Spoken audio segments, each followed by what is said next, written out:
नमस्कार साथियों। तो आज से हम लोग 2026 के लिए आर्मी क्लर्क का हम लोग पेपर तैयार करने वाले हैं और जिनका भी एग्ज़ाम 2026 में है उन सभी के लिए यहाँ पर मैंने क्लास को स्टार्ट कर दिया है। और इस बार जो है ना आपका आर्मी क्लर्क का एग्ज़ाम अगर देने का प्लान है 2026 में, तो समझ लीजिए कि वन प्लस डिफेंस एकेडमी पर आपको सबसे बेस्ट क्लास मिलते रहेंगे आपको। जैसा कि आप जानते हैं कि वन प्लस डिफेंस एकेडमी पर आर्मी क्लर्क के लिए सबसे बेस्ट क्लास आपको मिलता है। तो चलिए सबसे पहले इसका हम आज थोड़ा सा सिलेबस देख लेते हैं, एक ओवरव्यू कर लेते हैं। उसके बाद हम लोग सभी क्वेश्चन को, टोटल 50 क्वेश्चन को हम लोग यहाँ पर देखने वाले हैं। तो देखिए यहाँ पर 2026 में जो आपका सिलेबस जो है कुछ भी चेंज नहीं किया गया है और उम्मीद करिए कि आगे भी चेंज अभी नहीं किया जाएगा, अभी जो एग्ज़ाम आने वाला है। और ये जो क्लास है ना, आज मैंने 2025 में जो एग्ज़ाम हुआ है ना आपका, उसी पैटर्न पर मैंने इस क्लास को रखा है। और इस क्लास में देखेंगे कि 2025 में जो क्वेश्चन पूछा गया है ये आपका सिलेबस के अकॉर्डिंग मैंने रखा है। इसमें सामान्य ज्ञान के लिए यानी कि जनरल नॉलेज के लिए 5 क्वेश्चन मिलेंगे। और जैसा कि जानते हैं आप लोग, 1 नंबर के लिए आपको 4 अंक मिलते हैं, ठीक है। और अगर आप गलती करते हैं ना तो आपका 1 अंक माइनस हो जाता है, ठीक है ना, 1 मार्क आपका माइनस हो जाता है। उस तरह से 5 आप सही कर लेते हैं ना तो टोटल आपको 20 अंक मिल जाते हैं, ठीक है। उसी तरह से सामान्य विज्ञान में भी आपके 5 क्वेश्चन पूछते हैं और गणित में आपको 10 क्वेश्चन आता है। और 10 क्वेश्चन आपका ऐसा आता है जो सारे के सारे क्वेश्चन आप लोग बना सकते हैं। यानी कि इसमें से आप देखिए 4 से गुना करेंगे तो यहाँ पर 40 मार्क जो है ना आप 100% यहाँ पर ला सकते हैं, ठीक है ना। आप ऐसा इसको इस तरह से मान कर चलिए कि अभी से आप लोग तैयारी कर रहे हैं 2026 का, मैं इस बात का गारंटी देता हूँ कि 10 में से 10 क्वेश्चन आप करके आएंगे। एक क्वेश्चन आप छोड़ दीजिए, मैं ये नहीं बोलूँगा कि एक क्वेश्चन हो सकता है किस तरह क्वेश्चन पूछे जाए या बाय मिस्टेक से गलती हो जाएगा, ठीक है। और साथ साथ में कंप्यूटर में तो 100% मैं बोलूँगा कि अभी से आप प्रैक्टिस करिए। और वन प्लस डिफेंस एकेडमी पर जो भी आपके कंप्यूटर के दिए गए हैं ना क्लासेस, सभी क्लासेस को कीजिएगा, क्योंकि स्पेशल मैंने आर्मी क्लर्क के लिए कराया है। और कंप्यूटर के लिए मैंने ई बुक जो है ना वीरपथ के एप्लीकेशन पर आपको अपलोड कर दिया गया है, तो वहाँ से जाइए और वीरपथ पर एप्लीकेशन पर इसका लिंक डाल दूँगा मैं एप्लीकेशन का, वहाँ से आप लोग डाउनलोड करके और वहाँ से आप वीरपथ पर आर्मी क्लर्क के लिए देखिए बहुत सारे प्रैक्टिस सेट भी है, कंप्यूटर के लिए है, इंग्लिश के लिए है, सभी जो है स्पेशल आर्मी क्लर्क के लिए है। तो जाकर अभी आप लेकर अभी से पढ़ना स्टार्ट कर दीजिए। और सबसे जो मेन इंपॉर्टेंट आपका सेक्शन हो जाता है पार्ट 2 में आपका इंग्लिश का हो जाता है, जो कि 25 क्वेश्चन का है। देखते हैं यहाँ पर सभी मिलाकर यहाँ पर 5 क्वेश्चन 10 क्वेश्चन 5 क्वेश्चन मिलाकर 25 हो रहा है। और अकेले यहाँ पर 25 क्वेश्चन इंग्लिश में है, तो इंग्लिश पर आपको बहुत ज़्यादा आपको ध्यान देने की ज़रूरत है। तो इंग्लिश के भी बहुत सारे क्लास मैंने करवा दिया है यहाँ पर आपके वन प्लस डिफेंस एकेडमी के चैनल पर आर्मी क्लर्क के लिए। साथ साथ में वीरपथ के एप्लीकेशन पर आर्मी क्लर्क इंग्लिश के लिए स्पेशल क्लासेस जो है ना वीडियो रिकॉर्डेड फॉर्म में वहाँ पर है। तो जाइए वहाँ से आप लोग क्लास को ज्वाइन करके अभी से आप लोग स्टार्ट कर दीजिए, ठीक है ना। यानी कि आपको टोटल जो क्वेश्चन पूछे जाएंगे 50 और टोटल मार्क होगा आपका 200 होगा, ठीक है ना। और इसमें जैसा कि मैंने बताया कि सही उत्तर के लिए 4 अंक और गलती उत्तर करेंगे ना तो 1 अंक काट लिया जाएगा। और आपका इसमें पासिंग जो मार्क होगा आर्मी क्लर्क में, ये आपका पार्ट 1 और पार्ट 2 दोनों मिलाकर होगा। तो पार्ट 1 में आपको 32 मार्क लाना पड़ेगा मिनिमम, और पार्ट 2 में भी आपको 32 मार्क लाना पड़ेगा, ठीक है ना।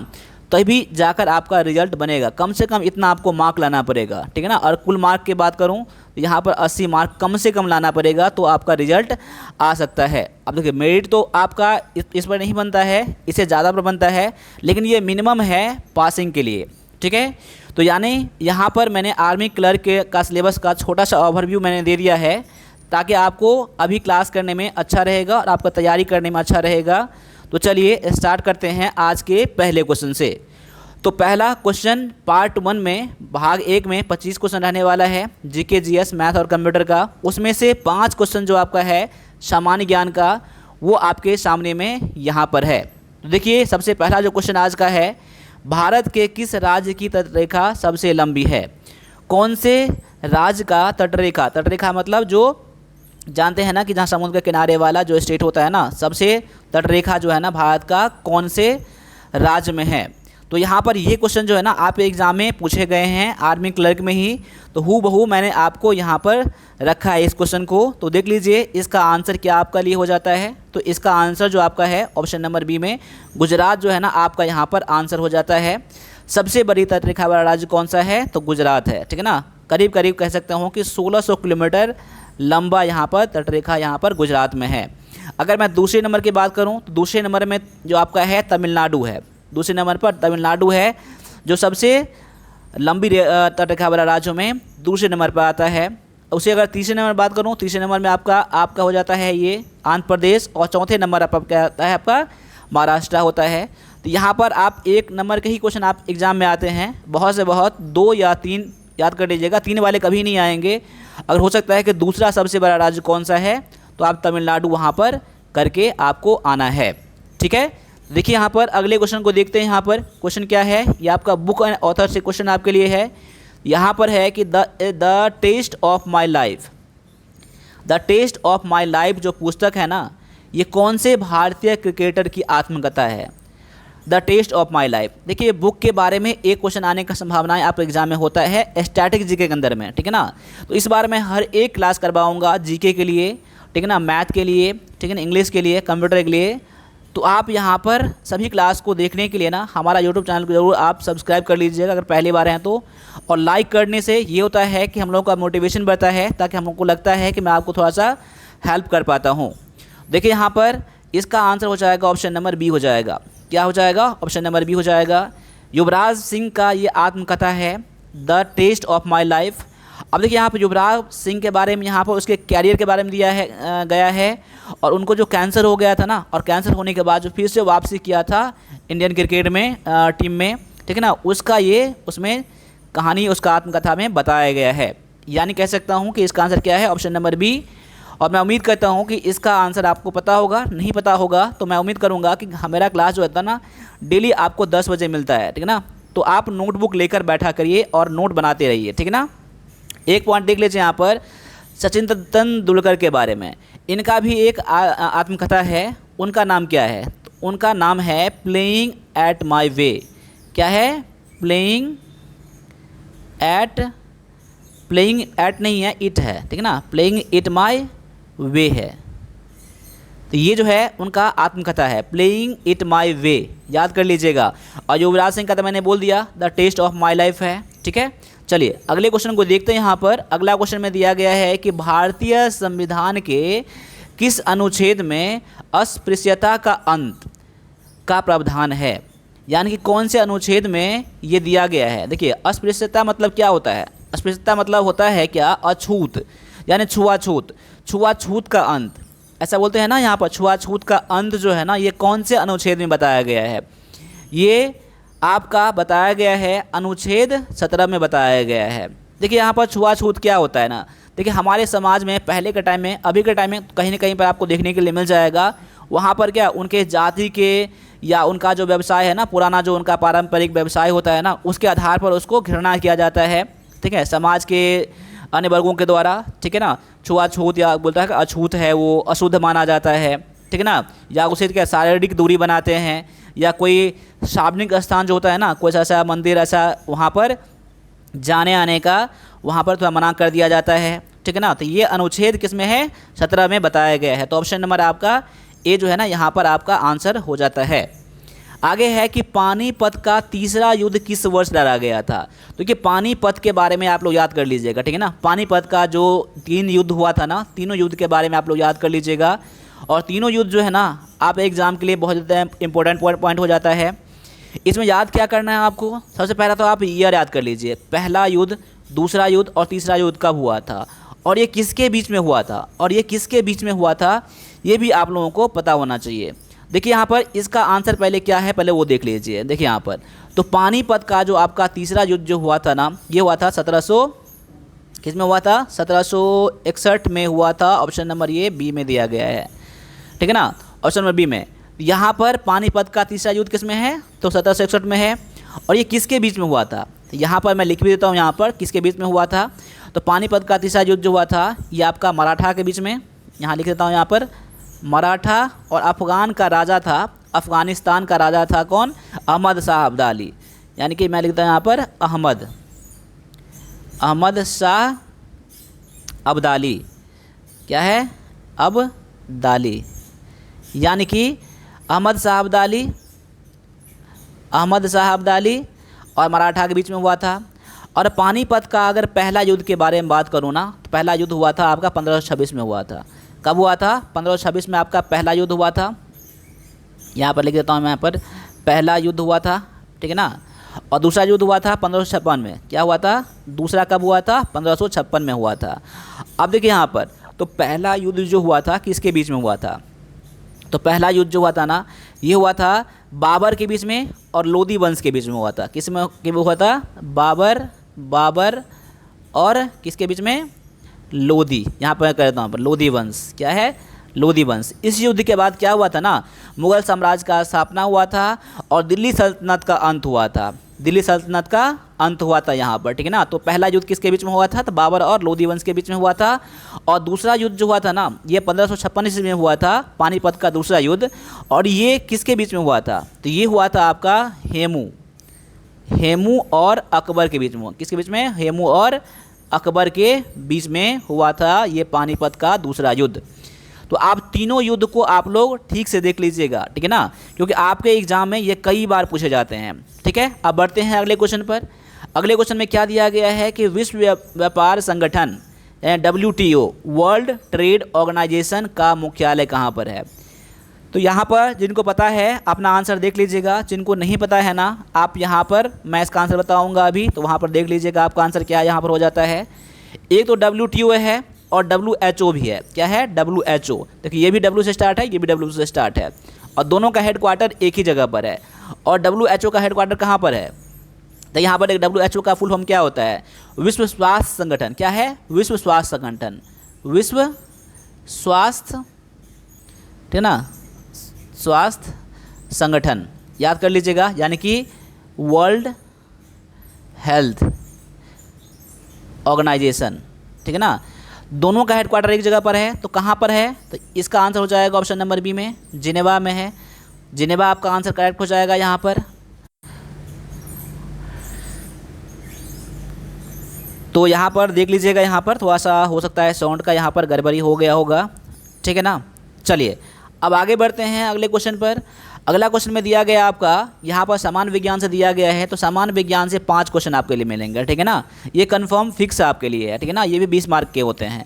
तो पहला क्वेश्चन देख लीजिए यहाँ पर सामान्य विज्ञान में, ठीक है ना। विद्युत धारा को मापने के लिए किस उपकरण का उपयोग किया जाता है? तो विद्युत धारा को मापने के लिए एमीटर का उपयोग किया जाता है। किसका उपयोग किया जाता है? तो एमीटर का उपयोग किया जाता है। तो ऑप्शन नंबर इसका बी जो है ना, आपका यहाँ पर आंसर करेक्ट हो जाता है। वहीं पर आप वहाँ पर क्या है? वोल्ट मीटर, ये वोल्टेज को मापने के लिए। अगर मैं बात करूँ ओडोमीटर की, ओडोमीटर, ठीक है ना, ओडोमीटर क्या होता है ना, गाड़ियों द्वारा जब हम देखते हैं मोटरसाइकिल में लिखा जाता है ना कितना किलोमीटर चला है, ये कितने किलोमीटर चला है ना, दूरी को मापने के लिए, उस दूरी को मापने के लिए ओडोमीटर का उपयोग किया जाता है, ठीक है ना, ये गाड़ियों में लगा रहता है। आगे है मानव शरीर में विटामिन डी की कमी से कौन सा रोग होता है? तो मानव शरीर में विटामिन डी की कमी से होने वाले रोग जो होते हैं ना, ये रिकेट्स होता है। क्या है? रिकेट्स होता है। रिकेट्स में क्या होता है ना, हड्डी कमज़ोर पड़ जाता है। क्या बन जाता है? हड्डी कमज़ोर पड़ जाता है, हड्डी पतला हो जाता है, ठीक है ना। ये विटामिन डी की कमी से होने वाले ये रोग है। वही स्कर्वी जो होता है ना, ये आपका विटामिन सी की कमी से, किसकी कमी से? विटामिन सी की कमी से स्कर्वी होता है। विटामिन B1 की कमी से, विटामिन B1 के कमी से क्या होता है? बेरी नामक रोग होता है। रतौंधी किस कमी से होता है? तो विटामिन ए के कमी से होता है रतौंधी। ऑप्शन नंबर आपका इस क्वेश्चन के लिए विटामिन डी की कमी से होने वाले रोग कौन सा था? तो ऑप्शन नंबर डी में ये रिकेट्स आपका यहाँ पर आंसर हो जाता है। अब आगे बढ़ते हैं। अगला क्वेश्चन में क्या दिया गया है देख लीजिए। निम्नलिखित में से कौन सा एक ग्रीन हाउस गैस नहीं है? ग्रीन हाउस गैस क्या होता है ना, ये क्या होता है? तो आप जानते हैं कि ग्रीन हाउस गैस बहुत ख़तरनाक होता है। तो कौन सा गैस इसमें से है जो उनके लिए जिम्मेदार नहीं है? ठीक है ना, यहाँ पर नहीं है, यहाँ पर देख लीजिएगा यहाँ पर। तो यहाँ पर आपका जो आंसर हो जाएगा ऑप्शन नंबर आपका हो जाएगा बी हो जाएगा। क्या हो जाएगा? बी, नाइट्रोजन आपका आंसर यहाँ पर करेक्ट हो जाएगा, ठीक है ना। बाद बाकी कार्बन डाइऑक्साइड, मीथेन, नाइट्रोजन, ये सब क्या है, ग्रीन हाउस गैस के लिए ये जिम्मेदार है। ठीक है, चलिए अगले क्वेश्चन को देखते हैं। यहाँ पर अगला क्वेश्चन कभी लगा लीजिए यहाँ पर मेरे साथ में, शुष्क बर्फ यानी कि ड्राई आइस क्या है। देखिए शुष्क बर्फ क्या है, शुष्क बर्फ यानी कि ठोस कार्बन डाइऑक्साइड है। क्या ये ठोस carbon dioxide? Option number C आपका यहाँ पर आंसर करेक्ट हो जाता है। आगे दिया गया है, रक्त का थक्का जमने के लिए कौन सा विटामिन सहायक होता है। रक्त का थक्का जमने के लिए यानी कि ब्लड क्लॉटिंग के लिए कौन सा विटामिन हेल्पफुल होता है। तो यहाँ पर देख लीजिए आपका आंसर जो हो जाएगा ऑप्शन नंबर डी हो जाएगा। विटामिन के जो होता है ना रक्त का थक्का जमने के लिए, ये जिम्मेदार होता है। ऑप्शन नंबर आपका क्या हो जाएगा, डी आंसर यहाँ पर हो जाएगा। ठीक है ना। अब विटामिन आपने डी के ए के बारे में पढ़ लिया, इसकी कमी से क्या होता है, रतौंधी होता है। विटामिन सी की कमी से स्कर्वी होता है। और विटामिन ई को क्या कहा जाता है, ये प्रजनन वाला विटामिन कहा जाता है। ठीक है ना, ये प्रजनन में सहायता करने वाला विटामिन है विटामिन ई। ठीक है ना। चलिए अब यहाँ पर आपके लिए गणित के क्वेश्चन मिलेंगे 10 क्वेश्चन, उसके बाद आपके 5 क्वेश्चन कंप्यूटर के मिलेंगे, उसके बाद 25 क्वेश्चन आपके लिए मैथ के इंग्लिश के मिलेंगे। तो यहाँ पर लास्ट तक क्लास को जरूर देखिएगा। ठीक है ना, लास्ट तक देखेंगे आप लोग ना, सीरियस जो बच्चे होंगे ना क्लास को लास्ट तक जरूर देखेंगे, उन्हें कुछ बोलने की ज़रूरत नहीं है। अब यहाँ पर इस क्वेश्चन को लगा लीजिए मेरे साथ में। क्वेश्चन क्या कह रहा है कि 15 वस्तुओं का क्रय मूल्य 10 वस्तुओं के विक्रय मूल्य के बराबर है, तो लाभ प्रतिशत कितना है। ठीक है, यहाँ पर अब इस क्वेश्चन को आराम से बनाइएगा। ठीक है ना, बहुत ही आसान सा क्वेश्चन है। आप इसको एक एक नियम के तरीके से बना सकते हैं, और भी कई सारे तरीके हैं उसे भी बना सकते हैं, लेकिन मैं आपको सिंपल तरीका बताऊंगा। जैसा मैं कह रहा हूँ ना वैसा ही बनाइएगा। 15 वस्तुओं का क्रय मूल्य बोल रहा है, क्रय मूल्य मतलब क्या, कॉस्ट प्राइस। जैसा लिखा है वैसे लिख दीजिए। 15 वस्तुओं का कॉस्ट प्राइस किसके बराबर है, मैंने बीच में बराबर कर दिया। 10 वस्तु के सेलिंग प्राइस यानी कि विक्रय मूल्य के बराबर में है। जैसा बोला है मैंने वैसा ही कर दिया है, अब कुछ नहीं करना है, इसका अब रेशियो निकाल दीजिएगा। इसका मतलब क्या हुआ, कॉस्ट प्राइस यहीं पर रहेगा और सेलिंग प्राइस मैं यहाँ से उठाकर कहाँ कर दूंगा, इसके नीचे में कर दूंगा। ठीक है ना। अब देखिए बराबर में 10 को मैं वहीं पर छोड़ दूंगा और 15 को मैं क्या करूँगा, 15 को मैं इस तरफ लेके आ जाऊँगा। तो अभी गुना में है ना, तो इस तरफ किस में आ जाएगा, भाग में आ जाएगा। नीचे मैंने भाग में कर दिया। अब क्या करेंगे, अब आपका इसका मतलब क्या हो गया, इसका मतलब हो गया कि कॉस्ट प्राइस कितना है आपको 10 मान लेना है और सेलिंग प्राइस कितना मान लेना है, 15 मान लेना है। बस आपका आंसर निकल के आ जाएगा। देखिए लाभ प्रतिशत का फार्मूला क्या होता है, लाभ प्रतिशत का फार्मूला होता है, यहाँ लिख भी देता हूँ, यहाँ पर लाभ प्रतिशत बराबर होता है लाभ बटा में क्रय मूल्य। क्रय मूल्य मतलब कॉस्ट प्राइस गुना में 100 होता है ना। तो यहाँ पर आपको क्या निकालना है, लाभ प्रतिशत। क्या निकालना है, लाभ प्रतिशत बराबर क्या होता है, लाभ कितना, तो लाभ को निकालना पड़ेगा। तो लाभ बराबर क्या होता है, लाभ बराबर क्या होता है, सेलिंग प्राइस माइनस में कॉस्ट प्राइस। ठीक है ना। तो सेलिंग प्राइस दिया गया है 15 माइनस में कॉस्ट प्राइस कितना दिया गया है, 10 दिया गया है, निकल के 5 आ गया ना। तो यहाँ पर रख दीजिए 5 और नीचे में क्या बताया था मैंने, क्रय मूल्य है ना यहाँ पर, तो क्रय मूल्य यानी कॉस्ट प्राइस है। कॉस्ट प्राइस कितना आपने माना है, 10 बनाना है ना, तो 10 यहाँ पर कर दीजिए, गुना में 100 कर दीजिए। ठीक है, बस आप यहाँ काट के निकाल दीजिए, आपका आंसर निकल के आ जाएगा। 5 दूना में 10, 2 से काटूंगा तो कितना हो जाएगा, 50 है ना, यानी कि 50% क्या हो जाएगा आपका आंसर। ऑप्शन नंबर ये बी में दिया गया है। देखिए यहाँ मैंने समझाया है तो इतना टाइम लगा है, नहीं तो टाइम लगने वाला बिल्कुल भी क्वेश्चन नहीं है ये। ठीक है ना। बाद बाकी देखिए आगे पीछे मैंने ऊपर नीचे कर दिया है, लेकिन मैंने कलर थोड़ा सा चेंज कर दिया है, इसको भी देख लीजिएगा। ठीक है ना आप लोग। तो यहाँ पर इस तरह के क्वेश्चन पूछे जाएंगे। बच्चे देखने से घबरा जाते हैं, तो घबराना नहीं है, आपको क्वेश्चन को बना के आपको आना है। ठीक है ना। अगर मैथ से डर लग रहा है ना, तो वीरपद के एप्लीकेशन पर जाकर आप लोग मैथ का क्लास ज्वाइन कर लीजिएगा। ठीक है ना। तो वहाँ पर अभी कुछ पुराने क्लासेज वहाँ पर दिए गए हैं, और लेटेस्ट क्लास जो है ना अब आपके डलने उसमें से स्टार्ट हो जाएंगे। ठीक है ना, क्योंकि एग्ज़ाम आपका जो कुछ दिनों में आने वाला है। देखिए यहाँ पर अगले क्वेश्चन को देखते हैं। यहाँ पर अगला क्वेश्चन में है, यदि रूट अंडर x प्लस 2 बराबर में 5 है तो x का मान क्या है। तो यहाँ पर देखिए क्या करना है आपको, रूट x को ऐसे ही रखना है। अब प्लस 2 बराबर में 5 जो है ना, अब मैं क्या करूँगा, अब इस 2 को मैं क्या करूँगा, इस तरफ में ला दूँगा। तो जो इस तरफ साइन रहेगा ना, जो इस तरफ साइन प्लस में है ना, ये साइन इसमें माइनस में इस तरफ आ जाएगा। तो वैसे ही कीजिए आप। ठीक है ना। तो रूट x बराबर क्या हो जाएगा, 5 माइनस में 2 हो जाएगा ना। 5 माइनस 2 मतलब 3 हो जाएगा। यानी कह सकता हूँ कि रूट एक्स बराबर में कितना हो गया, 3 हो गया ना। अब एक्स बराबर क्या हो जाएगा, अब एक्स बराबर क्या हो जाएगा, रूट को मैं हटाऊंगा, रूट को मैं इस तरफ लाऊंगा तो क्या हो जाएगा, इधर हो जाएगा 3 का स्क्वायर हो जाएगा। रूट हटाने पर क्या होता है, इधर आपको स्क्वायर करना पड़ेगा। 3 का स्क्वायर मतलब क्या, 3 गुना में 3 ना, यानी कि 9 आपका यहाँ पर x का वैल्यू आ गया जो आपको पूछा गया था। तो ऑप्शन नंबर ये बी में दिया गया है। आप वीडियो को पॉज भी कर सकते हैं क्वेश्चन को सॉल्व करने के लिए, ठीक है ना। चलिए अगले क्वेश्चन को लगा लीजिए मेरे साथ में, आपके आर्मी क्लर्क के लिए ये क्वेश्चन। तो यहाँ पर देख लीजिए क्वेश्चन क्या है कि ए किसी कार्य को 10 दिन में और बी उसी कार्य को 15 दिन में पूरा कर सकता है। यदि वे एक साथ कार्य करते हैं तो कार्य कितने दिन में पूरा होगा। ये क्वेश्चन मैंने कई बार बता दिया है और ये बिल्कुल बेसिक क्वेश्चन है, यानी कि टाइम एंड वर्क का स्टार्ट करेंगे ना क्वेश्चन आप, तो ये आपका पहला क्वेश्चन आपको यही मिलेगा, ठीक है ना। ये मैं इसलिए ला देता हूँ आपको ताकि आपका जो है ना, आप एग्ज़ाम में हर क्वेश्चन डिफ़िकल्ट नहीं आते हैं, क्वेश्चन कुछ आसान भी आते हैं बिल्कुल जीरो लेवल के, और क्वेश्चन थोड़ा सा आपके लेवल में भी आते हैं। ये मैंने इसलिए ला दिया है ताकि आपका स्कोर जो है ना, ताकि स्कोर जो है ना जैसे एग्ज़ाम में बनता है वैसा ही आप स्कोर आपके यहाँ पर देखने के लिए मिल जाएगा।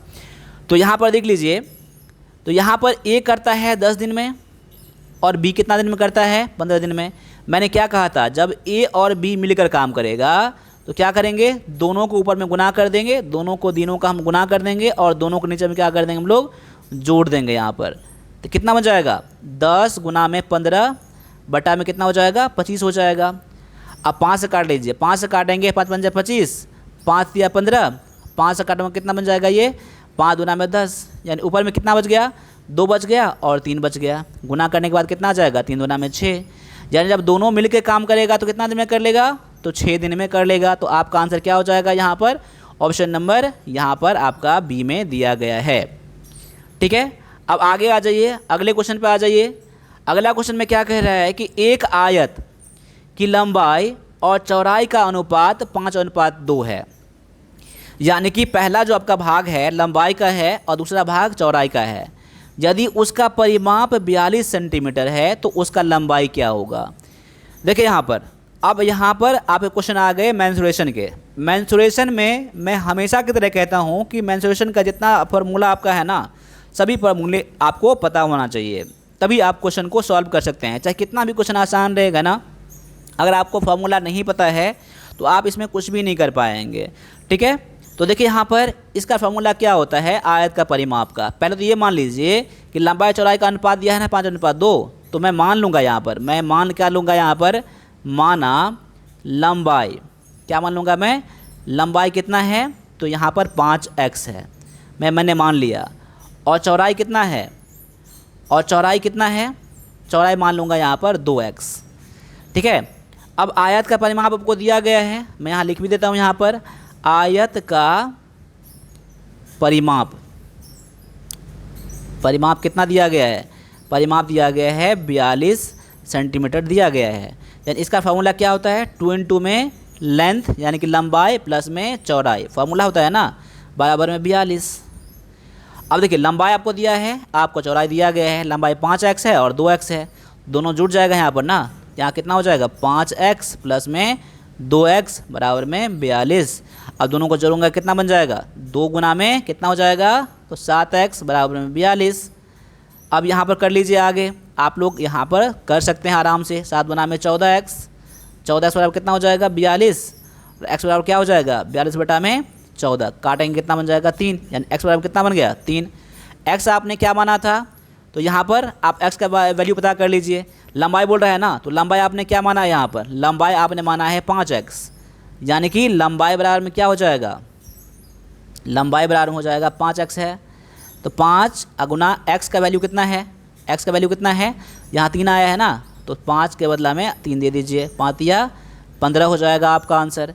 ये किस ऑप्शन में दिया गया है, तो ये ऑप्शन नंबर ये आपका ए में दिया गया है, ठीक है। ये कितना आसान सा क्वेश्चन था, ठीक है ना। आपको समझाने के लिए इतना टाइम लिया हूँ मैं आपको, लेकिन आपको पता रहेगा ना तो इतना लिखने की ज़रूरत ही नहीं पड़ेगा, आप मन ही मन क्वेश्चन को कर सकते हैं। और मैं ऐसा इस बार करवाऊँगा आपको कि आप क्वेश्चन को आराम से कर लेंगे अपने एग्ज़ाम में, ठीक है ना। बस आप मेरे साथ लास्ट तक बने रहिएगा, ठीक है ना। तो यहाँ पर अगले क्वेश्चन को देखते हैं हम लोग। अगला क्वेश्चन में क्या दिया गया है कि एक धनराशि एक धनराशि साधारण ब्याज पर 5 वर्ष में स्वयं का दोगुना हो जाता है तो ब्याज की वार्षिक दर कितना है। देखिए क्या कह रहा है कि धनराशि कितना बन जाता है, धनराशि 5 वर्ष में दोगुना हो जाता है। मैं मान लेता हूँ कि धनराशि कितना था, पी मतलब क्या होता है, पी मतलब होता है प्रिंसिपल, दोगुना मतलब क्या हो जाता है, 2p हो जाता है। अब राशि दोगुना हो गया ना, आपने पढ़ा होगा ना, ए पढ़ा होगा, ए मतलब क्या होता है, मिश्रधन। मिश्रधन क्या होता है ना, ए मतलब अमाउंट होता है, मतलब इसको हिंदी में क्या बोलते हैं हम लोग, इसको कहते हैं मिश्रधन कहते हैं। मिश्रधन क्या होता है ना, अमाउंट और ब्याज, मतलब कि प्रिंसिपल और ब्याज, आई मतलब इंटरेस्ट, यानी मूलधन और ब्याज को जोड़ कर क्या निकलता है, यहाँ पर मिश्रधन निकलता है ना। तो ये तो बोल रहा है पहले आपका मूलधन था, दोगुना बन गया ना, दोगुना बन गया मतलब 2p बन गया, यानी कि ये क्या आपका है, ये आपका तो अमाउंट ही है ना, ये आपका अमाउंट ही है। यानी कि आपको यहाँ पर ब्याज जब निकालेंगे तो ब्याज बराबर क्या हो जाएगा, जितना अमाउंट रहेगा उसमें से आप मूलधन को कम कर देंगे, मूलधन को कम कर देंगे तो क्या निकल गया आपका, यहाँ निकल गया आपका ब्याज निकल गया। ब्याज 2p में से 1p गया तो 1p बच गया, ठीक है ना। ये आपका निकल गया ब्याज, यानी आय बराबर में इंटरेस्ट बराबर में कितना निकल गया आपका, ये आपका हो गया ब्याज। समझ में आपको आया। तो यहाँ पर बस समझने की बात है, ठीक है ना। अगर मैं डायरेक्टली बनाने के लिए बोलूँगा तो एक बार मैं बना दूंगा, लेकिन मैं यहाँ पर समझाने की कोशिश कर रहा हूँ। यहाँ पर ये मिश्रधन क्या होता है, मिश्रधन में ब्याज और मूलधन दोनों जुड़ा रहता है, ये दिया गया आपको, ठीक है ना। तो इसमें क्या है, पहले मूलधन p था यानी ए इतना था, अब 5 वर्ष में आपका दोगुना हो गया यानी 2p हो गया। अब दोगुना हो गया तो इसमें ब्याज भी शामिल है ना, तो ब्याज में अब इसमें से हम 2p में से अगर हम p को कम कर देंगे तो क्या बच जाएगा, आपका ब्याज बन जाएगा। ये बस आप कुछ नहीं करना है, इसको आप क्या करना है, आपको सॉल्व करना है। चलिए यहाँ पर मैं अब सॉल्व करता हूँ इसको। देखिए साधारण ब्याज का फार्मूला क्या होता है, साधारण ब्याज का फार्मूला होता है यानी कि SI बराबर क्या होता है, PRT अपॉन में 100, ठीक है ना, PRT यानी कि प्रिंसिपल रेट और टाइम। अब इसी से फार्मूला क्या बन जाता है, आपका रेट का निकल जाता है। तो रेट बराबर क्या होता है, SI इंटू में 100 बटा में प्रिंसिपल और यहाँ पर टाइम, ये आपका रेट इसी फार्मूला से बन जाता है ये आपका। अब रेट आपको पूछा गया ना, तो रेट बराबर क्या हो जाएगा, रेट आपको SI कितना दिया गया है, SI तो आपका दिया गया है प्रिंसिपल, मैंने घटा कर निकाल दिया था ना प्रिंसिपल, तो प्रिंसिपल कर दीजिए गुना में 100 कर दीजिए यहाँ पर, ठीक है। बटा में कितना हो जाएगा, प्रिंसिपल तो प्रिंसिपल ही है, मैंने मान लिया था प्रिंसिपल, और गुना में कितना हो जाएगा टी मतलब टाइम कितना है, टाइम आपका दिया गया है 5 वर्ष ना, 5 वर्ष में ना, तो पी तो कट ही जाएगा, क्योंकि देखिए आपका ये आपका ब्याज और मूलधन दोनों बराबर ही है, ठीक है ना, इसलिए आपका दोनों कट जाएगा ये। अब इन दोनों को काटेंगे कितना बन जाएगा, ये 5 से काटूंगा तो कितना 20 से कट जाएगा ना, आपका क्या निकल के आ जाएगा, 20% आपका आंसर निकल के आ जाएगा, जो कि किस में दिया गया है, ऑप्शन नंबर आपका सी में ये दिया गया है। देखिए यहाँ पर कितना आसान सा क्वेश्चन था, लेकिन मैंने समझाया है तो आपको टाइम लगा है। मैं फिर से कह रहा हूँ आपको, अगर आपको इतना समझाना यहाँ पर समझ में आ रहा है तो मुझे लगेगा कि मैं आपको थोड़ा सा हेल्प कर रहा हूँ। बाद बाकी आपको जिस तरीके से पता है उसी तरीके से बनाइए तो बेटर है, ठीक है ना। चलिए आगे देख लीजिए अगले क्वेश्चन में क्या कर रहा है। यहाँ पर अगला क्वेश्चन है कि साइन 60 डिग्री इंटू में कॉस 30 डिग्री का मान क्या है। देखिए साइन 60 डिग्री है, कॉस 30 डिग्री है, तो देखिए यहाँ पर क्या करना है आपको, साइन 60 डिग्री का मान क्या होता है और कॉस 30 डिग्री का मान कितना होता है। तो साइन 60 डिग्री का जो वैल्यू होता है ना, ये दोनों में गुना है, कुछ नहीं है तो गुना है, इसका वैल्यू होता है √3/2। किसका होता है, साइन 60 डिग्री का। और कॉस 30 डिग्री का वैल्यू क्या होता है, इसका भी वैल्यू कितना होता है, √3/2 होता है। समझ में आपको आ गया ना। तो बोल रहा है इसका वैल्यू क्या होगा, आपको दोनों का मान पता चल गया आपको, तो कैसे निकालेंगे, दोनों गुना करना है ना, तो √3/2 गुना में √3/2 गुना कर दीजिए। दोनों गुना करूँगा, √3 क्या होता है 3 बन जाएगा, और 2 दूना 4। अब क्या निकल गया आपका, ये आपका ऑप्शन नंबर किस में दिया गया है, तो ऑप्शन नंबर आपका ये डी में दिया गया है। तो ट्रिग्नोमेट्री में आपको डिफ़िकल्ट क्वेश्चन नहीं पूछे जाएंगे। ट्रिग्नोमेट्री में आपके आर्मी क्लर्क एग्ज़ाम में बहुत डिफ़िकल्ट क्वेश्चन नहीं आएगा, लेकिन जितना भी क्वेश्चन आएगा ना सारा फार्मूला बेस्ड आएगा। क्या आएगा, फार्मूला बेस्ड आएगा। तो फार्मूले को आप लोग याद कर लीजिएगा। और ट्रिग्नोमेट्री का जो वैल्यू होता है ना, एक चार्ट आप देखा होगा आपने, ऐसे ऐसे करके साइन कॉस 10 ऐसा जो होता है ना आपका, सभी को याद कर लीजिएगा। ठीक है ना। 30 डिग्री का वैल्यू कितना होता है, 0 कितना वैल्यू होता है, 90 डिग्री का वैल्यू कितना होता है, ठीक है ना। सभी को आप लोग याद कर लीजिएगा, ठीक है। चलिए अगले क्वेश्चन में देखते हैं यहाँ पर कि 1 से 50 तक के सभी सम संख्याओं का औसत कितना है। क्वेश्चन गौर से देख लीजिएगा, 1 से लेकर 50 तक के सभी सम संख्या। अब 1 से 50 तक में क्या है, सम भी होता है और आपका विषम भी होता है। इसमें सम कितना है, सम कितना संख्या है, सम है आपका कितना संख्या है, 25 संख्या सम है, और 25 क्या है आपका विषम कितना है, 25 है, ठीक है ना। तो बोल रहा है केवल सम संख्या का, केवल सम संख्या औसत कितना है। देखिए यहाँ पर एक फार्मूला आपका क्या है, प्रथम n सम संख्या का औसत, फॉर्मूला आपका होता है n प्लस में 1 होता है, n प्लस में 1 होता है। तो कितने संख्या का बोल रहा है ना, 1 से लेकर 50 तक का ना, तो 1 से लेकर 50 तक में कितने सम संख्याएं हैं, कितने सम संख्याएं हैं, तो यहाँ पर दिया गया है ना 25 सम संख्या है ना, तो n बराबर कितना हो जाएगा, यहाँ 25 हो जाएगा। तो आपका आंसर क्या निकल के आ जाएगा, 25 प्लस में 1 यानी कि 26 यहाँ पर आपका आंसर निकल के आ जाएगा। अब देखिए यहाँ पर इस क्वेश्चन को ऐसे भी बना सकते हैं। देखिए यहाँ पर पहला सम संख्या क्या होगा, 2 होगा, 4 होगा, 6 होगा, 8 होगा, ऐसे ऐसे करके कितना हो जाएगा, 50 हो जाएगा। तो पहली सम संख्या कितना है, 2 है, और अंतिम संख्या कितना है आपका 50 है। तो औसत हम लोग कैसे निकालते हैं, औसत जो निकालते हैं ना, औसत जो हम लोग निकालते हैं तो पहली सम संख्या प्लस में अंतिम सम संख्या बटा में 2 होता है।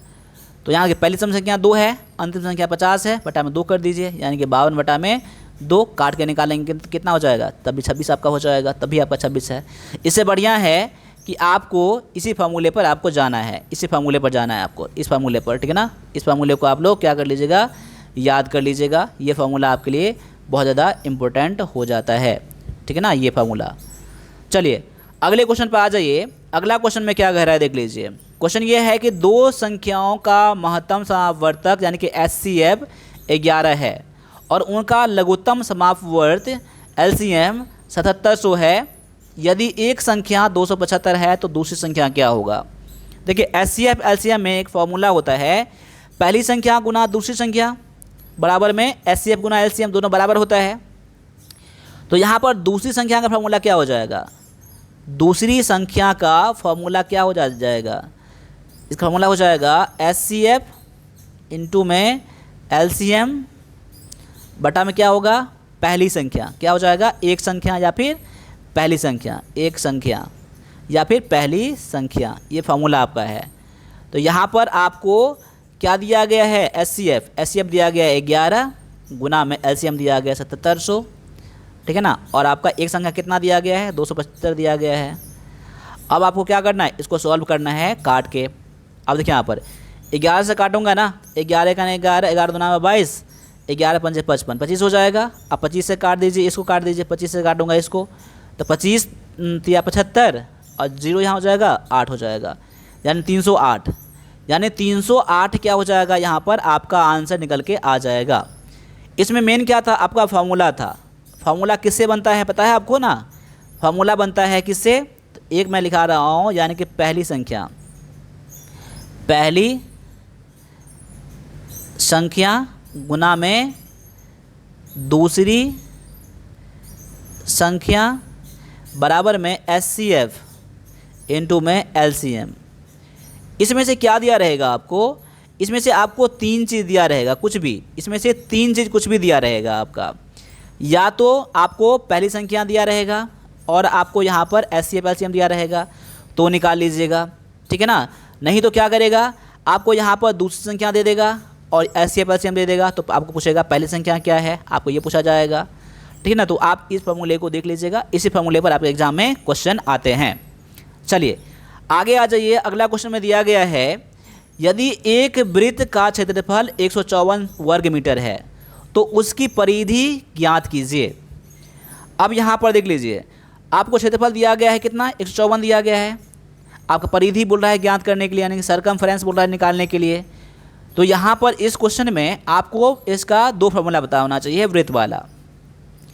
एक तो आपको वृत्त का क्षेत्रफल, देखिए वृत्त का आपको क्षेत्रफल पता होना चाहिए फार्मूला में, जो कि होता है पाई आर स्क्वायर होता है। दूसरा आपको क्या निकालना आपको है, वृत्त का परिधि। वृत्त का परिधि कहीं कहीं पर आपको परिमाप देखने के लिए मिल जाएगा, इसका होता है 2 पाई आर। तो ये बोल रहा है आपको, ये पूछ रहा है, आपको पूछ रहा है वृत्त का परिधि क्या होगा। तो वृत्त का परिधि निकालने के लिए आपको क्या चाहिए, आर चाहिए, यानी कि रेडियस चाहिए, आपको त्रिज्या चाहिए ना। तो त्रिज्या आपको इससे निकालना पड़ेगा आपको। तो कैसे निकालना होगा, पाई आर स्क्वायर बराबर में आपको 154 सेंटीमीटर मीटर स्क्वायर दिया ही गया है ना। वृत्त का क्षेत्रफल कितना होता है, पाई आर स्क्वायर, और पाई आर स्क्वायर का वैल्यू आपको दिया गया है कितना, 154 वर्ग मीटर दिया गया है। तो पाई का वैल्यू कितना होता है, 22/7 गुना में आर स्क्वायर बराबर में 154 है। यहाँ पर देखिए 22 से काटूंगा ना, 22 से काटूंगा यहाँ पर, तो 22 से काटूंगा, 22 से काटना 22, 22 सत्ते 154, कुछ नहीं बटा में 1 है। यानी अब आर स्क्वायर बराबर क्या हो जाएगा, 7 गुना में 7। 7 कहाँ से आ गए, नीचे में है ना, अब नीचे वाला ये ऊपर में है, तो इसको मैंने इस तरह मैंने कर दिया। तो मैं कह सकता हूँ कि आर बराबर कितना हो जाएगा, 7 हो जाएगा। अब आर का वैल्यू 7 आ गया, तो आपको क्या निकालना था, 2 पाई आर ना, वृत्त का परिधि ना, जो पूछ रहा था आपसे। तो क्या होता है 2 पाई आर, यानी कि 2 गुना में 22/7 गुना में रेडियस कितना निकल गया आपको, 7 निकल गया ना, 7 निकल गया, 7 कट जाएगा, 22 गुना में 44 सेंटीमीटर आपका क्या हो जाएगा, सेंटीमीटर नहीं मीटर आपका क्या हो जाएगा आंसर। ऑप्शन नंबर ये बी में दिया गया है। तो मेंसुरेशन में सभी फॉर्मूले को आप लोग याद कर लीजिएगा, ठीक है ना। चलिए, और मैथ से डर लगता है तो वीरपद के एप्लीकेशन पर जाकर आप लोग क्या करिए, मैथ का क्लास को ज्वाइन करिए, ठीक है ना। वीरपद के एप्लीकेशन पर अगर ज्वाइन करने में कोई दिक्कत हो रहा है ना, तो आप मुझे 9102195290 पर मुझे आप व्हाट्सएप भी कर सकते हैं। चलिए, अब यहाँ पर दिया गया है 2/3, 4/5, 1/2 में सबसे बड़ी भिन्न कौन सी है। अब देखिए, इसको बनाने के तो और भी तरीके होते हैं, लेकिन मैं आपको सबसे सिंपल तरीका ये बता रहा हूँ। अगर भाग लगा सकते हैं ना, तो भाग लगा दीजिए। इसे भाग लगाएंगे ना, तो क्या हो जाएगा, 0 में 3 6 18 6, इतना दशमलव में 6 आ जाएगा। 4/5 है दूसरा नंबर, क्या है आपका, तो 4/5 दशमलव में क्या हो जाएगा, 8 8 पंजे 40 ना। तीसरा आपका 1/5 है, 1/2 है, 1/2 को भाग लगाएंगे ना, दशमलव में 0.5 आ जाएगा। अब देखिए यहाँ पर, ये आपका इतना मैं मान लेता हूँ, यहाँ 2 पॉइंट तक मान लेता हूँ मैं यहाँ पर। अब समझ लीजिए पॉइंट है ही नहीं, तो अब यहाँ पर क्या सबसे बड़ा कौन सा है, सबसे बड़ा कौन सा है, सबसे बड़ा ये है ना आपका 80 वाला है ना। तो आपका आंसर क्या निकल के आ जाएगा, 4/5 वाला क्या हो जाएगा आपका आंसर। ऑप्शन नंबर किस में दिया गया है, ये बी में दिया गया है। तो ऐसे हम लोग पता करते हैं हम लोग, ठीक है ना। एक तरीका तो ये है, एक तरीका आपका और है, एक तरीका मैं यहाँ समझा रहा हूँ आपको। यहाँ इसको मैं हटा देता हूँ, इसको। अब देखिए यहाँ पर एक तरीका क्या है, पहला क्या है 2/3 कर लीजिए, दूसरा क्या है 4/5। इन दोनों क्या कर दीजिए, क्रॉस मल्टीप्लिकेशन कर दीजिए। क्या कर दीजिए, क्रॉस मल्टीप्लिकेशन कर दीजिए। 5 गुना करूँगा 2 से, तो क्या हो जाएगा, 5 गुना में 10, और 3 चौका में कितना हो जाएगा 12। देखिए बड़ा कौन, 10 या 12, 12 बड़ा है ना, यानी कि आपका ये बड़ा हो जाएगा। इन दोनों में क्या हो जाएगा, इन दोनों में क्या हो जाएगा, ये बड़ा हो जाएगा 4/5। अब चेक कर लीजिए 4/5 और 1/2 में बड़ा कौन सा है, 1/2। उसी तरीके से जाइए आप लोग, क्या करिए क्रॉस मल्टीप्लिकेशन कर दीजिए। क्रॉस मल्टीप्लिकेशन करेंगे क्या हो जाएगा, 4 दूना में 8, तो ये 5 1 5। बड़ा कौन है, 8 या 5, 8 वाला बड़ा है ना, यानी 4/5। यानी कह सकता हूँ कि 4/5 क्या है आपका आंसर जो है सबसे बड़ा है। आपको जो तरीका समझ में आता है ना, उस तरीके से बनाइए, ठीक है ना। चलिए, अब यहाँ पर आपके लिए 5 क्वेश्चन कंप्यूटर के लिए हैं, और आपके एग्जाम में टारगेट होना चाहिए अभी से। टारगेट आपको क्या होना चाहिए, 5 का 5 क्वेश्चन का टारगेट होना चाहिए। तो टारगेट को अचीव करने के लिए वन प्लस डिफेंस अकेडमी में बहुत सारे क्लास बना दिए गए हैं कंप्यूटर के लिए स्पेशल। तो वहाँ से जाकर सभी क्लास को देख लीजिएगा। और एक नोटबुक मैंने बनाया है, नोट है, ठीक है ना। एक PDF है, ई-बुक है, जो कि वीरपद के एप्लीकेशन पर है, जाकर आप उसको डाउनलोड करके वहाँ से स्टडी कीजिएगा, ठीक है ना। तो यहाँ पर क्वेश्चन ये है कि कंप्यूटर का मस्तिष्क किसे कहा जाता है, कंप्यूटर का मस्तिष्क किसे कहा जाता है, ब्रेन किसे कहा जाता है। तो कंप्यूटर का ब्रेन कहा जाता है यहाँ पर, किसको कहा जाता है, CPU को। CPU को क्या कहा जाता है, कंप्यूटर का ब्रेन कहा जाता है। आगे है MS वर्ड में टेक्स्ट को बोल्ड करने के लिए किस शॉर्टकट कुंजी का उपयोग किया जाता है। तो टेक्स्ट को बोल्ड करने के लिए यूज़ किया जाता है Ctrl+B का यूज़ किया जाता है। ऑप्शन नंबर आपका ये C में दिया गया है। अगर मैं बात करूं कंट्रोल प्लस आई से तो क्या होता है, इटैलिक करने के लिए यूज़ किया जाता है। यानी मान लिया जाए ऐसे लिखा जाता है ना, ऐसे मैं लिखूंगा, अपना नाम ही लिखूंगा KESHAV ऐसे सिंपल में, और वह इटैलिक कर दूंगा ना तो ऐसे लिखाएगा KESHAV, ऐसे टेढ़ा करके आपको आएगा, ठीक है ना। तो यहाँ पर इटैलिक। कंट्रोल प्लस यू से क्या होता है, अंडरलाइन करने के लिए। क्या आता है, अंडरलाइन करने के लिए कोई भी लेटर, जैसे ऐसे में अंडरलाइन कर दूंगा, ऐसा करने के लिए कंट्रोल प्लस यू का होता है। और कंट्रोल प्लस एस से क्या होता है, तो सेव करने के लिए होता है, ठीक है। चलिए अब आगे आ जाइए। अगला क्वेश्चन है कि 1 किलोवाट यानी 1 KB 1 किलो बाइट है। 1 किलो बाइट में कितने बाइट्स होते हैं, तो 1 किलो बाइट्स में 1024 बाइट्स होता है। क्या होता है, 1 KB में कितना होता है, 1024 बाइट्स होता है। क्या होता है, 1024 बाइट्स। और एक बाइट में कितना बीट होता है, तो 8 बीट होता है, ये भी याद कर लीजिएगा, ठीक है ना। वही बात मैं करूं, KB के बाद क्या होता है, 1024 अगर मैं KB के बारे में बात करूँ, 1 KB में कितना, इतना 24 ये होता है ना। अगर मैं 1024 KB कर दूं तो इसका मतलब क्या होता है, 1 MB बनता है। क्या बनता है, 1 MB बनता है। 1024 MB कर दूं मैं अगर, ठीक है, तो क्या बन जाएगा, 1 GB बन जाएगा। वही बात 1024 GB कर दूं तो क्या बन जाएगा, तो 1 TB बन जाएगा। क्या बन जाएगा, 1 TB बन जाएगा। सभी पॉइंट को देख लीजिएगा। स्पेशल इसमें आपके लिए क्या है, एक पॉइंट जो है ना आपका, ये कौन सा पॉइंट, ये आपका 1 बाइट में कितना होता है, 8 बीट होता है, ठीक है ना। इसको देख लीजिएगा। और साथ साथ में आप लोग एक पॉइंट नोट कर लीजिएगा कि बाइनरी कोड क्या होता है, 0 और 1 को क्या कहा जाता है, बाइनरी कोड कहा जाता है। और इसी की भाषा में कंप्यूटर भाषा समझता है, बाइनरी कोड में ही। अब आगे आ जाइए। अगला क्वेश्चन में है कि एक ऑपरेटिंग सिस्टम का मुख्य कार्य क्या है, यानी कि ऑपरेटिंग सिस्टम का OS का मुख्य कार्य क्या है। तो एक OS का जो मुख्य कार्य होता है ना, ये हार्डवेयर और सॉफ्टवेयर को मैनेज करना होता है। क्या होता है, हार्डवेयर और सॉफ्टवेयर को मैनेज करना होता है। ऑप्शन नंबर इसका B जो है ना आपका यहाँ पर आंसर हो जाता है। आगे है कि एक वेब पेज को देखने के लिए उपयोग किए जाने वाले सॉफ्टवेयर को क्या कहते हैं। वेब पेज को देखने के लिए उपयोग किए जाने वाले सॉफ्टवेयर को क्या कहा जाता है, इसे वेब ब्राउज़र कहा जाता है। ऑप्शन नंबर आपका C हो जाता है आपका यहाँ पर आंसर। अब यहाँ पर 100 अंक के लिए पार्ट 2 का इंग्लिश के 25 क्वेश्चन है आपके लिए, ठीक है ना। देखिए यहाँ पर आप देखते हैं, जैसा कि जानते हैं कि आप लोग ये क्लास बनाने के लिए कितना मेहनत लगता है। अगर आप लोग क्लास को लाइक, सब्सक्राइब और शेयर नहीं करेंगे ना, तो मैं आपको कंटिन्यू क्लास नहीं कर पाऊँगा। तो आर्मी क्लर्क वाले क्लास में बहुत टाइम टेकिंग है, एक एक क्वेश्चन को देखना पड़ता है, आपके लेवल के लिए देखना पड़ता है। तो मैं उम्मीद करूँगा कि इतना तो हम लोगों को सपोर्ट ज़रूर करेंगे, ताकि मैं आगे और भी आपके लिए कुछ कर सकूँ।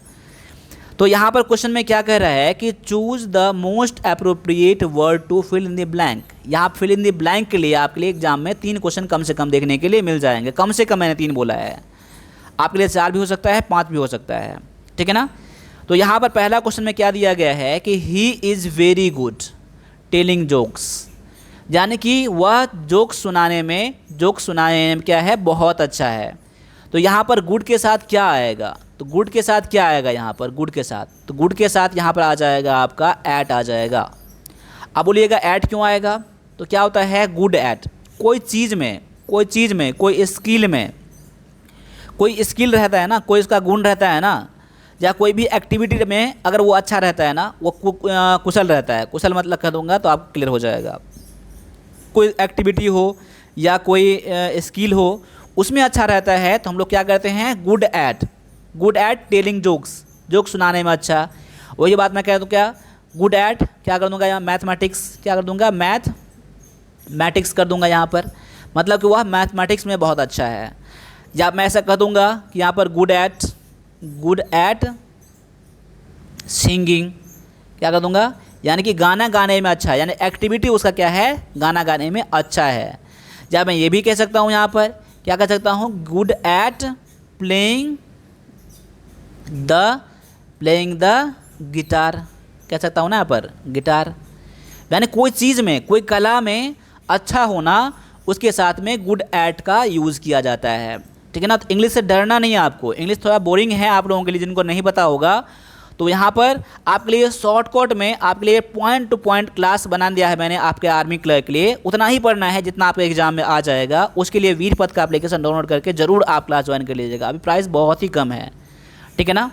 चलिए अब आगे आ जाइए। अगला क्वेश्चन में है कि a person who is well known for some bad quality is one word substitution, यानी वर्ड चुनना है आपको। इस क्वेश्चन में क्या दिया गया है, वन वर्ड चुनना है, क्या होगा। यानी ऐसा पर्सन जो बहुत क्या होता है, फेमस होता है किस चीज़ में, बैड क्वालिटी में। देखिए यहाँ पर फेमस हम लोग क्या, मैंने मेरे मुंह से क्या निकल गया, फेमस, समझाने के लिए। लेकिन फेमस का यूज़ किस लिए किया जाता है, जो अच्छाई के चीज़ों के लिए, बुराई के चीज़ों के लिए नहीं।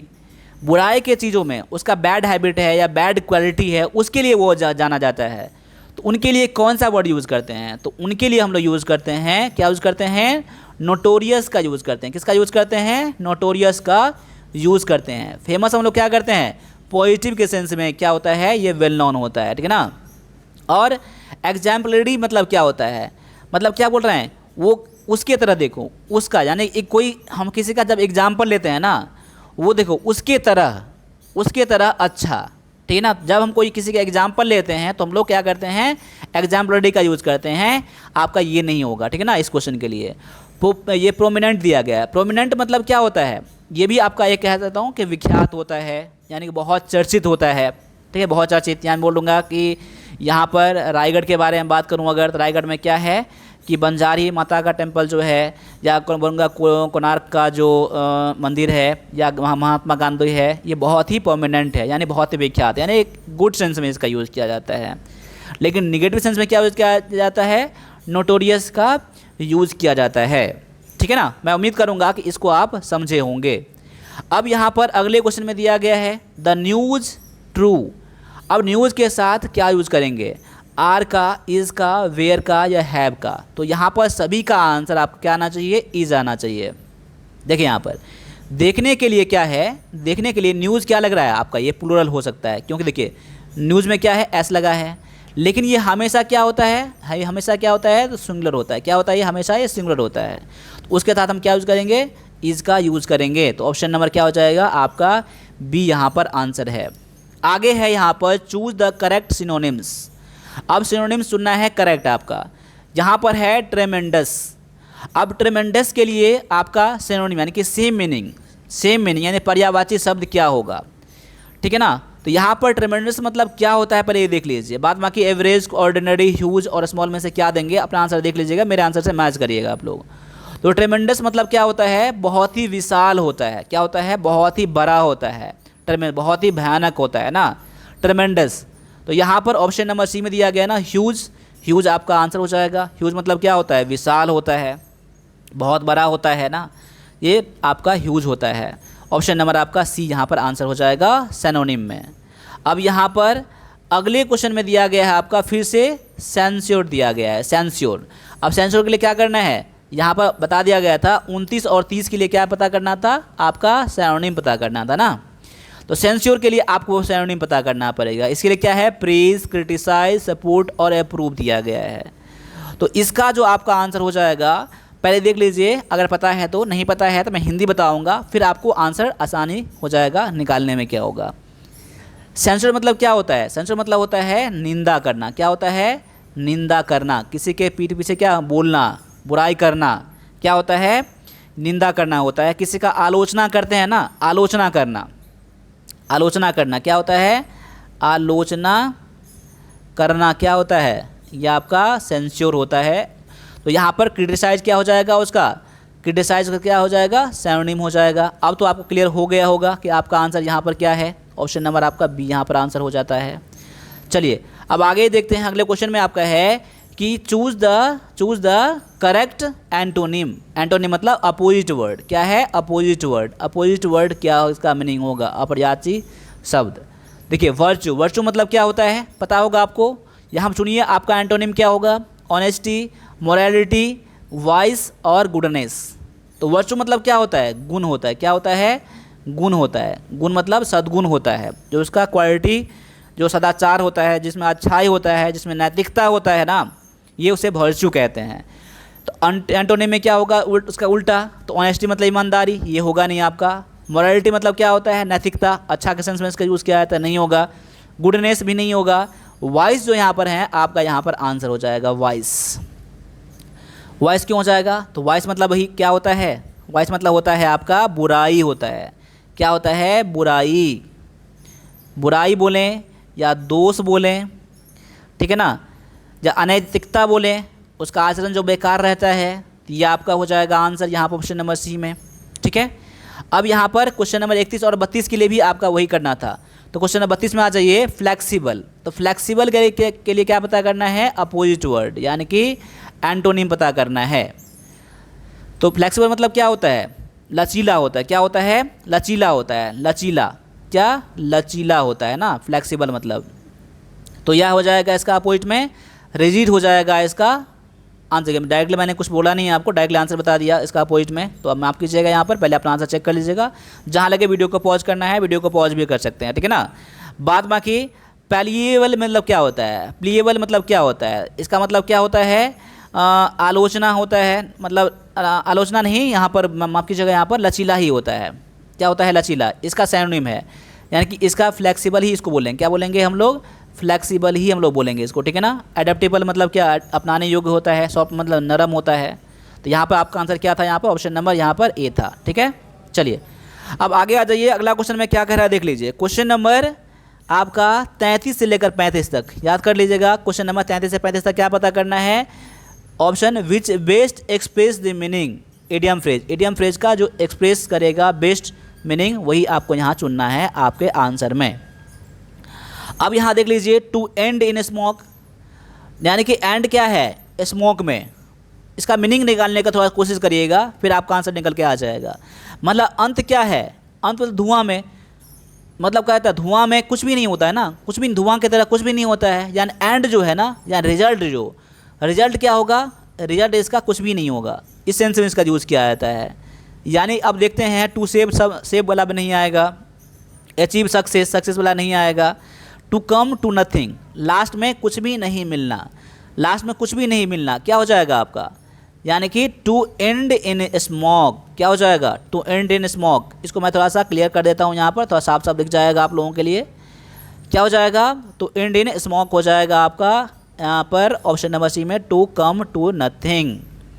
अब आगे आ जाइए, अगला क्वेश्चन में क्या दिया गया है, ए bolt from the blue. A bolt from the blue, bolt क्या होता है, जानते हैं ना, बोल्ट, नट बोल्ट जो होता है, ठीक है ना, फ्रॉम द ब्लू। इसे क्या हो जाएगा, इसका डायरेक्टली आंसर बताता हूँ यहाँ पर, ए सडन डिजास्टर होता है। ए सडन डिजास्टर मतलब अचानक कोई घटना हो जाना, कोई चीज़ बिना प्लान किए हुए हो जाना, जिसका हम लोग प्लानिंग, जिसका सोच ही नहीं रहते हैं ना, कुछ अचानक से घटना हो जाता है, कुछ अचानक से कुछ भी हो जाता है ना, ए बोल्ट फ्रॉम द ब्लू उसे कहते हैं। देखिए, एडियम्स एंड फ्रेजेस को कुछ आपको याद करना पड़ेगा, और याद भी नहीं करेंगे तो कुछ प्रैक्टिस करके जितना रीडिंग करेंगे ना आपका उतना ये क्लियर होता रहेगा। चलिए अब आगे आ जाइए, अगला क्वेश्चन में क्या है, लुक आफ्टर। लुक आफ्टर के लिए क्या हो जाएगा, लुक आफ्टर के लिए क्या होता है, लुक आफ्टर के लिए तो आपका यहाँ पर हो जाएगा टू टेक केयर ऑफ, यानी कि देखभाल करना, ठीक है ना, ऑप्शन ये कई बार मैंने करवा दिया आपको। अब यहाँ पर आगे आ जाइए, क्वेश्चन नंबर 36 से लेकर 38 तक, यानी कि 36, 37 और 38, यानी 3 क्वेश्चन में आपको करेक्ट स्पेलिंग पता करना है। स्पेलिंग करेक्ट कौन से है, यहाँ पर देखिए, ए में ये दिया गया है, बी में ये, और सी में ये, और डी में ये। गवर्नमेंट है ना, तो गवर्नमेंट का स्पेलिंग क्या होता है, GOVERNMENT, ठीक है ना, MENT ये होता है। GOVER गवर्न याद कर लीजिएगा, ठीक है ना, GOVERN गवर्न होता है ना, गवर्न करना, शासन करना, उसमें लगा लीजिए MENT लगा दीजिए। तो किस में आपका दिया गया है ये, तो ये ऑप्शन नंबर बी में दिया गया है, GOVERNMENT। थोड़ा गौर से देख लीजिएगा यहाँ पर, ठीक है ना, नहीं तो मिस्टेक होने की संभावनाएं बन जाता है ऐसे क्वेश्चन में। आपका दिया गया है कमिटी में, कमिटी कमिटी कमिटी, तो कमिटी का स्पेलिंग क्या होता है, COMMITTEE होता है, कमिटी होता है। किस में दिया गया है, COMMITTEE, किस में दिया गया, ऑप्शन नंबर सी में दिया गया है। तो क्वेश्चन नंबर 37 का आंसर क्या हो जाएगा, क्वेश्चन नंबर 37 का आंसर क्या हो जाएगा, ऑप्शन नंबर सी हो जाएगा, COMMITTEE होता है। अब आगे दिया गया है फिर से एक्सीडेंटली, एक्सीडेंटली दिया गया ना, तो एक्सीडेंटली में क्या होता है ना, लास्ट में डबल वाई होता है, क्या होता है डबल वाई, तो एल वाई वाला तो होगा नहीं आपका, एल वाई वाला होगा नहीं आपका, इसमें दिया गया है। तो एक्सीडेंट, देखिए यहाँ पर ये आपका हो जाएगा, गलत हो जाएगा, डी ए नहीं होगा। एक्सीडेंट में क्या होता है ना, पहले ये एक्सीडेंट याद रख लीजिए, एक्सीडेंट ये होता है एक्सीडेंट, ठीक है ना। तो एक्सीडेंट में क्या हो जाएगा, एक्सीडेंट में डबल एल वाई लगा दीजिए, ठीक है। ऑप्शन नंबर ये किस में आ जाएगा, ये सी में दिया गया आपका। फिर से आगे आ जाइए, अगला क्वेश्चन में आपका दिया गया है आपका कि she is singing a song, she is singing a song. यहाँ क्या पता करना है कि वॉइस को चेंज करना है, यानी कि एक्टिव से पैसिव में जाना है आपको। क्या होता है, इसके लिए तो प्रैक्टिस करना ही पड़ेगा आपको, ग्रामर पढ़ना पड़ेगा। मैं सारा ग्रामर करवाऊंगा आपके वीर पथ का एप्लीकेशन पर। अगर डर लग रहा है ना तो वीर पथ का एप्लीकेशन में जाकर आप लोग क्लास को ज्वाइन कर लीजिएगा, ठीक है ना, इंग्लिश के लिए। इससे क्या होता है ना, ऑब्जेक्ट को क्या बनाना पड़ता है, ऑब्जेक्ट को सब्जेक्ट बनाना पड़ता है यहाँ पर। तो ऑब्जेक्ट तो ये है ना, यहाँ पर क्या हो जाएगा, ए सॉन्ग, क्या हो जाएगा, ए सॉन्ग इज़ बीइंग, क्या हो जाएगा, a song is being sung by हर, किस में है, तो बीइंग वाला इसमें तो बस एक ही में दिया गया ना, तो ऑप्शन बी को हो जाएगा, a song is being, is singing रहेगा ना तो आपका पैसिव में इज़ बीइंग हो जाएगा, क्या हो जाएगा, इज़ बीइंग हो जाएगा।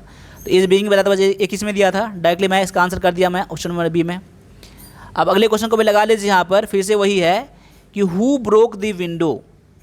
इसमें बहुत सारे बच्चे फंस जाएंगे, तो इसका मैं डायरेक्टली बता रहा हूँ यहाँ पर, जब हु से यानी क्वेश्चन मार्क वाला स्टार्ट हो, तब हु प्लस में अगर V2 दिया रहे और ऑब्जेक्ट दिया रहे और क्वेश्चन मार्क दिया रहे ना, तो कैसे बनाएंगे।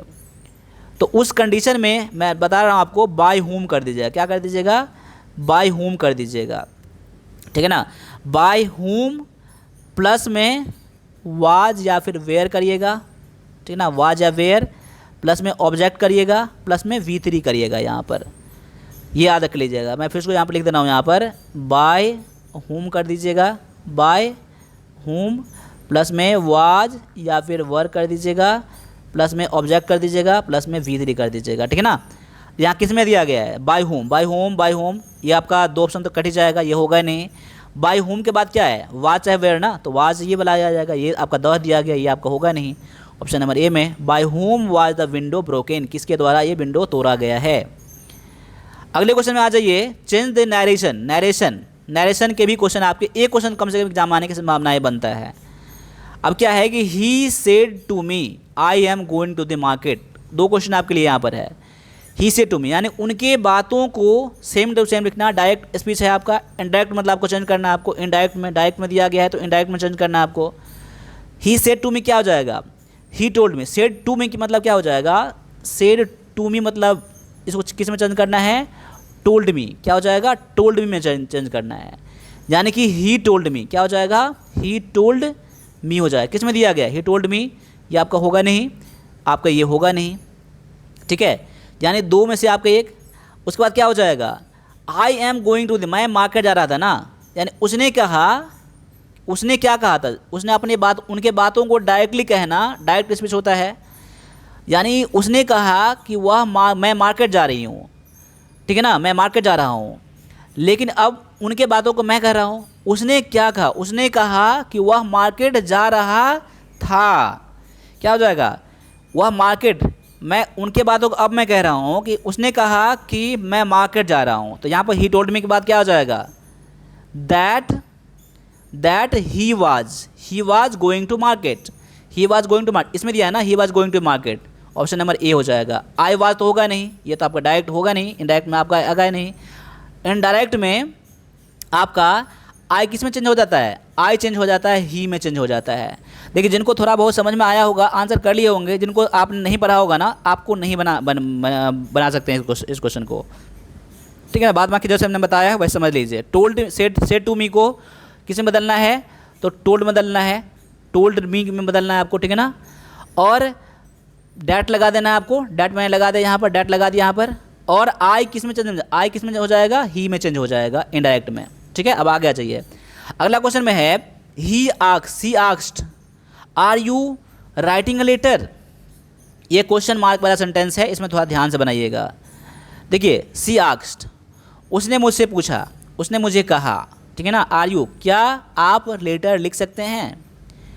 तो देखिए यहाँ पर अगर आक्स बना रही, ऐसा क्वेश्चन रहे, क्वेश्चन मार्क में रहे ना, तो आक्स को आस्क को या तो आप आस्क में रहने दीजिएगा, ठीक है ना, आस्क में रहने दीजिएगा, या फिर इंक्वायर्ड में INQUIRED, या तो ये रखिए या तो ये रखिए, दोनों बात एक ही है।